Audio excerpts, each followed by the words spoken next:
let's just go into crypto. We might as well. Let's do it. I was having a hard time understanding the asset class, and I'm not, I know that there's some people that just jump into stuff and say, hey, let's just try it, and some people do well that way because they just hit, they get a lot of at bats and they do well. That's fine. But I'm kind of like, I really like to understand something deep and then get into it. Like Yep. I'm really into this, and it's fun as heck, right? And you love it, and you love learning more and sharing. So I love doing that, like diving into it. And so I was like, I just can't get into it until I understand it. And it was a tough asset to kind of understand. And then when you came out and we're talking about Polkadot and Kusama, it was like the light bulb went off. Not that I understood what you were talking about, but I was like, I think this is blockchain. I don't understand. They're all not the same, but I don't understand how they're different, but I know they're not the same, and it's driving me nuts. And then you came out and Yep. said, well, they're not the same. I was like, okay, good. So now at least I got that right. And it's really blockchain. And then you go to some of these classes, and I was just at a conference last week. It was, I'm not going to name it because I don't want to talk bad about anybody, but the presentation was wrong. It was so off. It Well, was like the they're th- all the same. All these altcoins and stuff, they're all scams and all this kind of stuff. I'm sitting there going, this is the guy teaching? Like nobody here's knows what's going on. and here's the thing. There's a lot of people who started looking into crypto, even let's say a year ago. And I was one of these people. I have this like viral video of my brother, who's the senior or Yeah. head technical lead. And I was like, I don't get this alternative currency. And I don't own any Bitcoin. I don't own any Ethereum. And I'm not one of those people who thinks it's going to always blow up and just keeps going up, especially Ethereum. I just don't think it's going to, I think it could. I wouldn't hedge all my bets on that, because all that they're trying to do is kind of create an alternative currency, which I don't know. I don't know how the government, at any point, the government, if they wanted to really crack down, they could. They're obviously not feeling Yeah. threatened by it. They want to make profit. But I think what ends up happening is people start looking into it from that and they go, this kind of sucks. I'm out. Like, that's too Yeah. risky. This is, smoke and mirrors. And a lot And of it's then, because they don't understand the value, so they don't have no staying power. They just can't do it, right? well, what is the value? I mean, I get it. Like, it's inflationary and trust, no one hates Maybe. libertarian government spending and running the dollar into the ground. But I hate that. And I understand why Bitcoin and Ethereum take off. But what I love about Polkadot and Kasama is I look at it as a deregulated stock market where I can come in. There's not one person, one company coming into there that is a coin trying to be an alternative currency. Like, Hmm. that is too simple of a task. Like, these are people saying we are going to use blockchain to achieve this goal. And it's all these different goals that they have. Yep. And I don't even have to risk my money. If they go bankrupt, all that I lose is a little bit of interest that I would have got in, like, almost like getting paid dividends in stocks. I'm just giving up the dividends I would have gotten, but I still keep my original investment.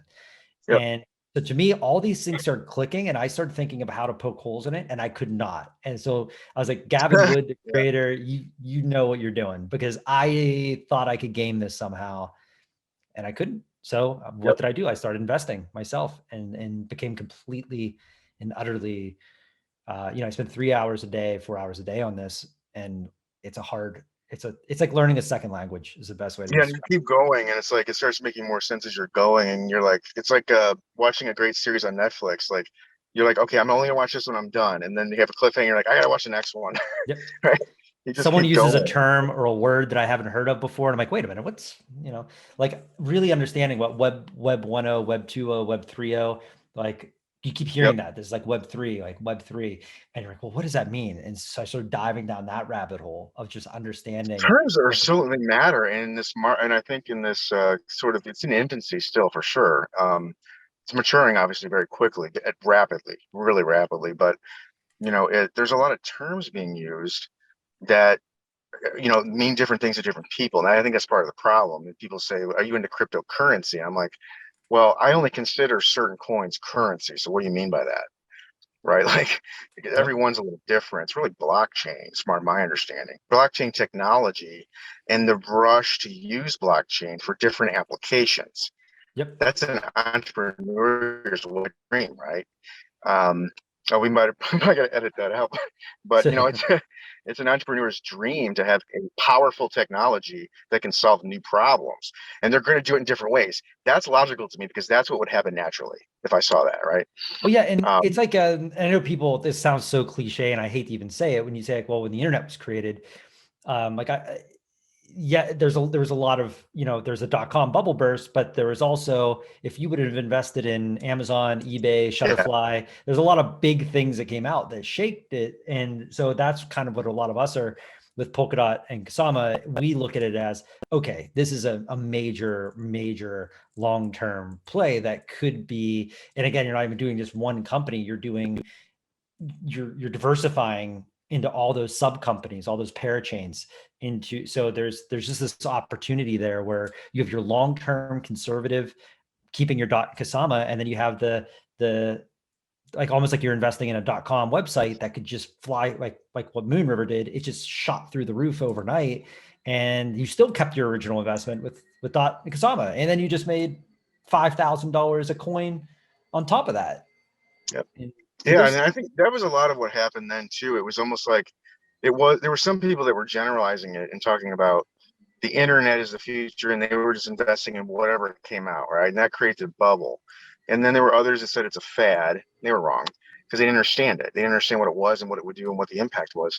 But then there were some people that were like, the internet's going to be great for this. And that's why I'm invested in Amazon.com, or why I'm invested in this social media thing, right? Because it's really going to catch on. That's why the internet can specially solve this problem or offer this service. And it wasn't just people throwing crap at the wall. And the same thing, I see the same thing. I want to be careful that I don't get too anchored in this thinking that it's the same thing, but I see the same thing in crypto, where it's, look, don't look at Polkadot. Like, don't even think cryptocurrency. Just get that out of your mind. Just look Yep. at Polkadot, and that's it. Don't even think about the rest of them. When you do that and you peel it back, you're like, wow, if I don't consider this cryptocurrency, this makes a hell of a lot of sense to Exactly. invest in, right? Yeah, and that's I'm 100% in. I don't do anything else really. I mean, I dabble Wow. into a few little things, but in crypto, but the overwhelming majority of what I've been investing has all been in Polkadot and Kasama, the Canary network for Polkadot, and then using the crowd loans to get involved with all these cool companies. So like, while you might be doing research, let's just say you want to get involved in crypto, which, I'd say the majority of people, they see the bit, SHIB and Doge and all these things go through. So they usually get attracted to that over like Bitcoin or Ethereum. And then, so these altcoins, the problem that you have there is they could be created by one person in their basement that has no interest even doing this. Totally. That's, That and happened with the literally, internet, man. That's the same thing in the internet bubble. Yep. there's a thing called Hex. If you ever heard of Hex, I mean, it's like a Ponzi scheme, and the guy is a legit scammer who's has a history of like selling literal like snake oil salesman oils that'll make you live forever and things like that. And he started a crypto Ponzi scheme, and there's huge names because he bought like bus advertising. He took crypto outside of the digital world and started advertising. Just give me your money, and I'll give you like 8 times back in a year or something. And it's Yep. just anyone with half a brain would say that's so ridiculous. You know, Well, it's an um, emotional sale, right? I mean, I was actually just talking to my son about this a little earlier because he was telling me about this guy who was telling Bitcoin's gonna go up, and he told me, he was pitching Bitcoin when it was $1, right? And so he's saying it's going to go up even more, et cetera, et cetera. I was like, well, what did why is it going to go up? Well, he just said it's going to go to the moon. Well, did he say why? No. exactly. I'm There's like, well, there's a lot of that out there, a lot of there's no snake oil. business model, and what's crazier is you can't see any of the codes. There's no value. Normally it's a marketing campaign that gets people excited about this.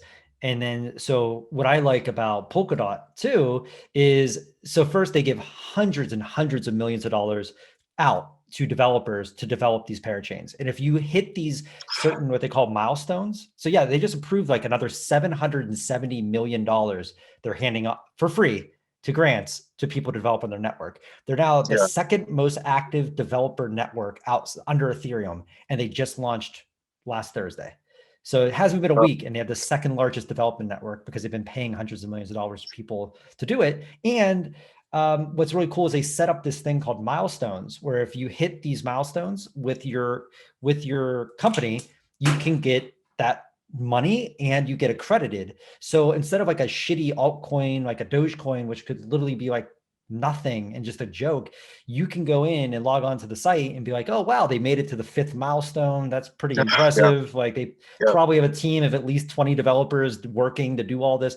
Like there's so much checks and balances for them to get even to the point of getting to an auction. You were so much more vetted than, a meme coin.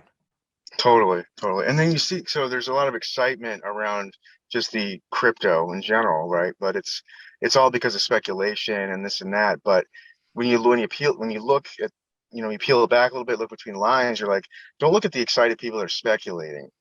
Look at the people that are investing time and money, and they're grabbing this. They're going to the parachain stuff.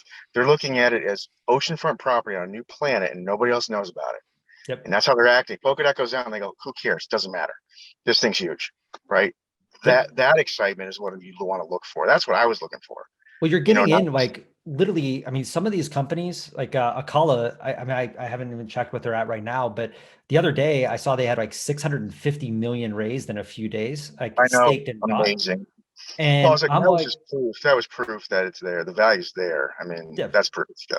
And they've already raised VC rounds before that. They even before they get to auctions, they had to raise all these VCs. So there's all these things that have been vetted, and and most of these, like if you look at the auctions, like you can look. It's called parachains.info. Mhm. It'll show you how many VCs have invested into each one of these companies. And I'm looking right now, like you don't have. I mean, there's some that are up to 30 different Do you, VCs.